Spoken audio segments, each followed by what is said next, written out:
He wasn't supposed to succeed, not by any traditional measure. He wasn't an entrepreneur.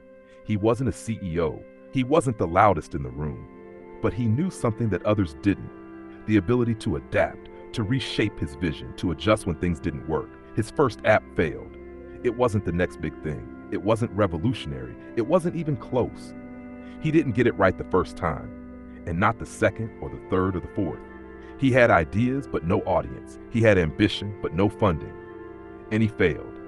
He was fired from his own company, laughed at by his peers, not for lack of talent, but because he was trying to make something new in a world that wasn't ready. But failure didn't make him quit. It made him focus. Because success isn't built by getting everything right. It's built by knowing how to get back up when nothing goes as planned. This is not a story of vision. It's a story of resilience. This is the story of Kevin Systrom.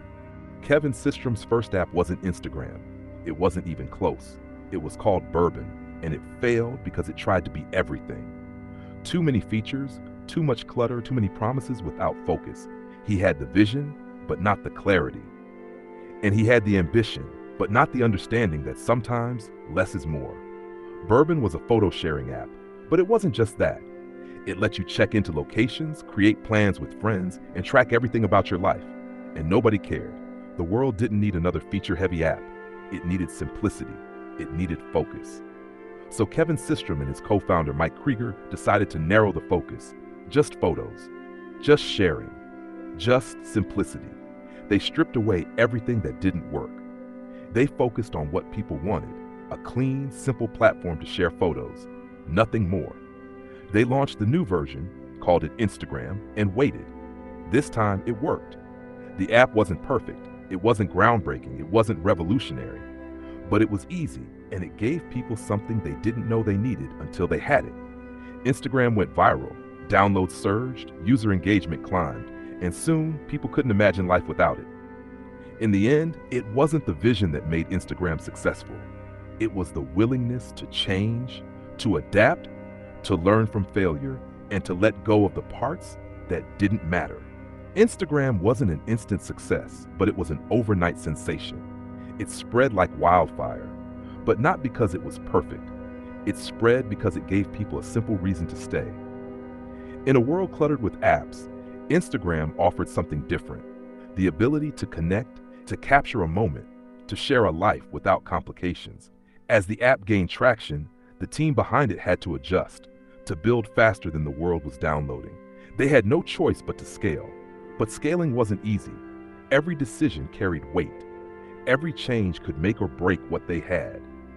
They added the like button, the comments section, the filters that would eventually define the platform. But they didn't just add features. They added meaning. They studied behavior, understood patterns, and built a community around one simple truth: people wanted to be seen. The photo sharing app turned into a lifestyle app, a social network, a platform that didn't just host photos but hosted identities.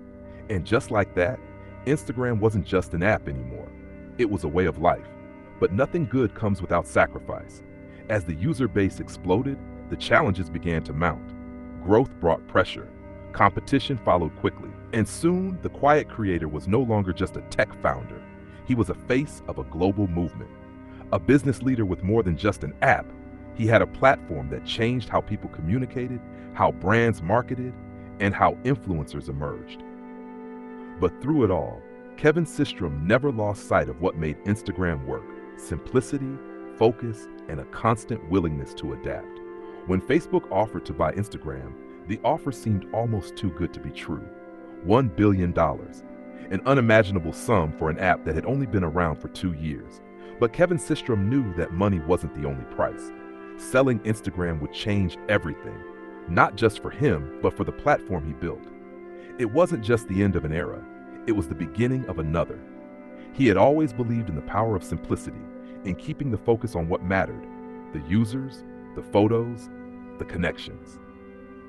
But now, Instagram would be part of something much larger, a global network that grew faster than anyone could have predicted. The acquisition meant scaling at a level he had never envisioned. More developers, more data centers, more pressure to grow, to innovate, to keep up with expectations. But through it all, he fought to keep the soul of Instagram intact. He faced challenges, he faced questions, and he faced the reality of having built something that was no longer just his. The first few years at Facebook were a whirlwind. He became part of a much larger machine, yet still, he held on to the core belief that Instagram needed to remain a platform of simplicity, focused on the user experience above all. The more Instagram grew, the more it shaped the culture. It wasn't just a photo sharing app anymore. It was a place to build communities, to share ideas, to create movements. It became a tool for change, even if it wasn't always the change people expected. But success came at a cost. There were sacrifices, parts of the original vision that had to be adjusted, compromises that were made to keep up with the demands of growth. The quiet man, who had once avoided the limelight, now found himself in the center of it. The world saw Instagram's success, but Kevin saw it through a different lens. As Instagram grew, it became harder to maintain the simplicity that had made it successful. The demands of Facebook's larger structure meant bigger features, more integration, and a broader vision than he had initially imagined. But with every new feature came a shift in the platform's culture. The intimacy of sharing photos with friends became intertwined with business interests, advertising, and algorithms. It was no longer just a space for users to connect. It was a space for brands to sell, for influencers to monetize, for trends to explode and disappear in the blink of an eye. For Kevin Systrom, this was the cost of success. The thing he had built to connect people had become part of a larger, more commercialized machine. And though it was still his creation, it wasn't quite the same anymore. The tension between building a business and maintaining its soul was something he struggled with every day. He wanted Instagram to remain personal, to remain a tool for self-expression, for moments that mattered, not just for likes, followers, and advertisements. But as the platform grew, he realized that some parts of his original vision would have to change to survive in the business world. Selling Instagram was a decision born not from failure, but from recognition. The realization that sometimes, to protect what you've built, you have to let go of control. And letting go was never easy. Yet, through it all, he stayed true to the quiet, understated approach that had always guided him. He didn't build Instagram to be a media empire. He built it to solve a simple problem, to help people share moments with those they cared about. Even as the world around Instagram changed, that core purpose remained. After the sale, things became quieter. The world celebrated the acquisition, but for Kevin Systrom, the loudest voice in the room was the one in his head, the one asking if the decision had been right. He had built Instagram with a simple idea: to make sharing moments easy, to connect people, and to create a space for self-expression. But once the app became a billion-dollar business, that simple idea had to be adjusted. The platform grew, and so did the pressure to grow it further. More features, more content, more ads, everything was about expansion. And yet deep down, Kevin knew that the simplicity of Instagram was the key to its success. It was the balance between being a business and staying human, between monetizing and maintaining authenticity. The world had changed, Instagram had changed, but Kevin Systrom had stayed true to what mattered, keeping the focus on people.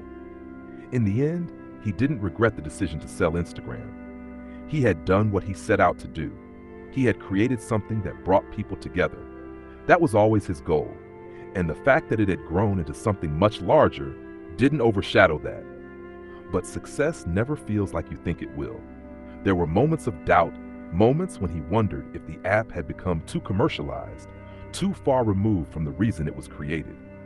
But in those moments, he reminded himself that the original purpose hadn't disappeared, it had just evolved.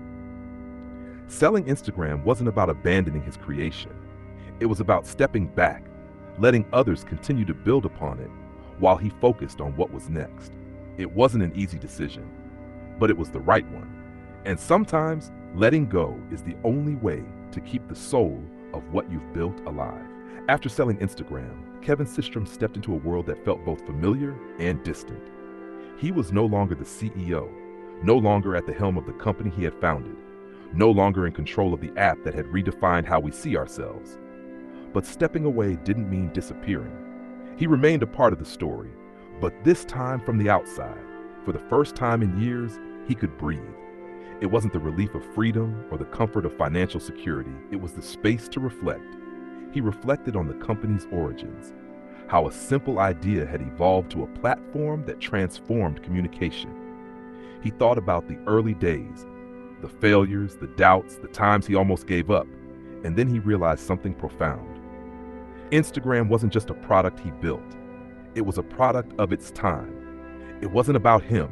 It was about a generation of people who needed a way to connect, to share, to express, and to be seen. In stepping away, he realized that Instagram had outgrown him, and that was okay. It didn't need him to keep growing. It needed the world to keep evolving. But the world was changing. Instagram was changing, and Kevin knew it was time to change too.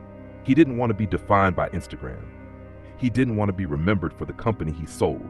He wanted to build something new, but not for the sake of building. Not to make money, not to chase fame, but because he felt a new vision calling him. What was it that still mattered? What was worth pursuing next? The answer wasn't about starting something for the world. It was about starting something for himself. Some stories don't begin with a vision of success. They begin with a decision to keep going when the world says it's over. And sometimes the hardest part of creating something new is knowing when to step away and let it grow on its own.